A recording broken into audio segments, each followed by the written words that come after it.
आजच्या मराठी मेळाव्याच्या निमित्तानं ठाकरे कुटुंबियांचं गेट टुगेदर झालं। ठाकरे कुटुंबीय एकत्र आले, फोटो सेशन झालं। अवघ्या महाराष्ट्रानं जी दृश्य कधीही पाहिली नव्हती असे अनेक क्षण आज महाराष्ट्रानं अनुभवलेत।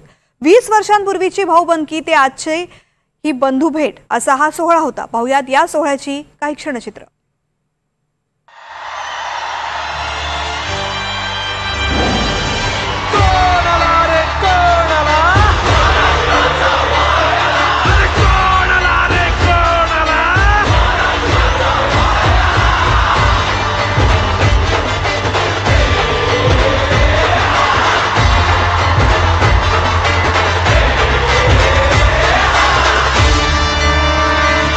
ठाकरेंवर प्रेम करणाऱ्या सगळ्यांसाठी हा डोळ्यात साठवून ठेवावा असा क्षण होता।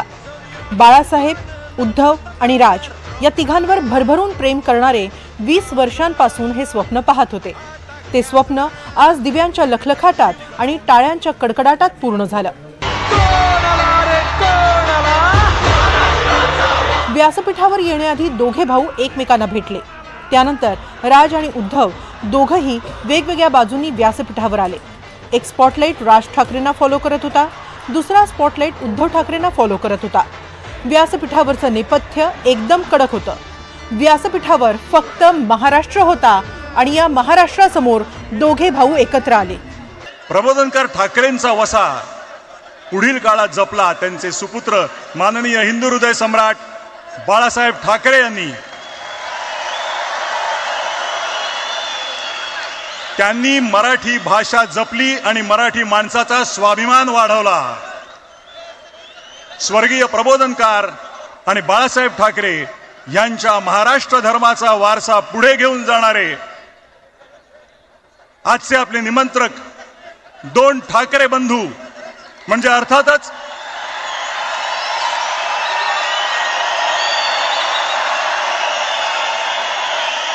शिवसेना पक्षप्रमुख उद्धव साहेब ठाकरे आणि महाराष्ट्र नवनिर्माण सेनेचे अध्यक्ष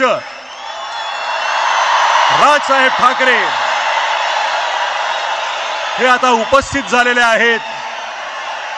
दोन भावांच्या मागे महाराष्ट्र आणि समोर मराठींचा जनसागर असं दृश्य होतं। दोन्ही भाऊ एकमेकांच्या जवळ आले।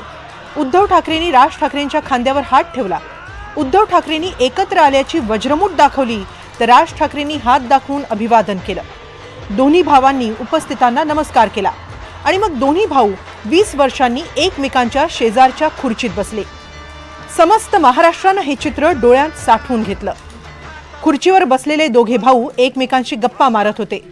पहिलं भाषण कोण करणार याची उत्सुकता असताना राज ठाकरे पहिलं भाषण करायला उठले। भाषणाची सुरुवात केली ती उद्धव ठाकरेंना सन्मान देऊन। सन्माननीय उद्धव ठाकरे,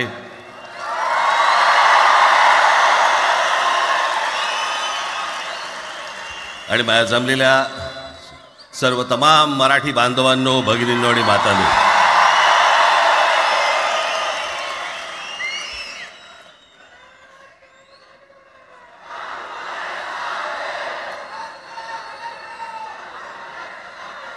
खरं तर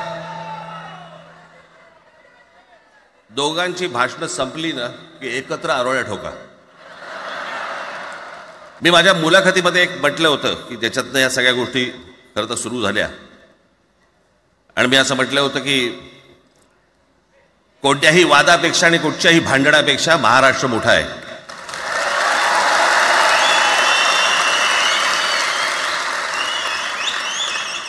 आज जवळपास 20 वर्षानंतर मी आणि उद्धव आम्ही एका व्यासपीठावरती आज येतो आहोत।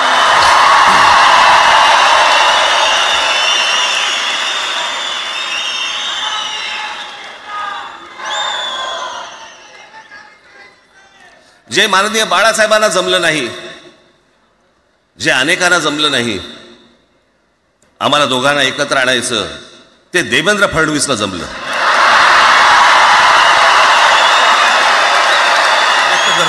आणि आपल्या सर्वांची मी रजा घेतो। धन्यवाद। जय हिंद, जय महाराष्ट्र। राज ठाकरेंच्या भाषणानंतर उद्धव ठाकरेंचं भाषण झालं। उद्धव ठाकरेंनीही भाषणात राज ठाकरेंचा सन्माननीय म्हणून उल्लेख केला। बऱ्याच वर्षानंतर राज आणि माझी भेट व्यासपीठावरती झाली. आता पंचायत अशी आहे की त्यांनी मला सन्माननीय उद्धव ठाकरे असं बोललेलं आहे.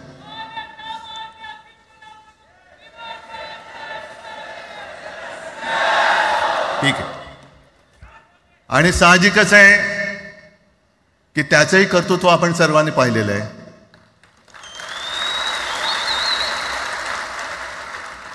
म्हणून माझ्या भाषणाची सुरुवात करताना सन्माननीय राज ठाकरे आणि जमलेल्या माझ्या तमाम मराठी हिंदू बांधवांनो, भगिनींनो आणि मातांनो,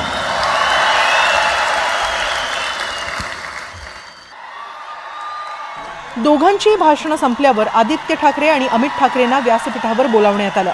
आदित्यजी आणि अमितजी Thackeray.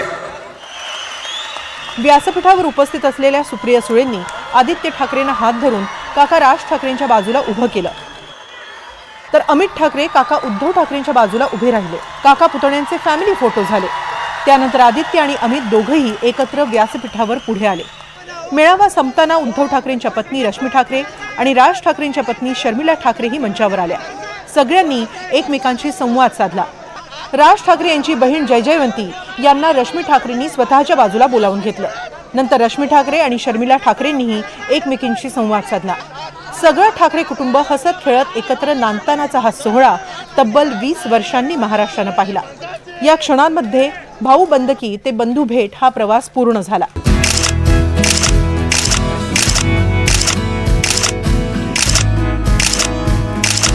Bureau report, NDTV Marathi, Mumbai.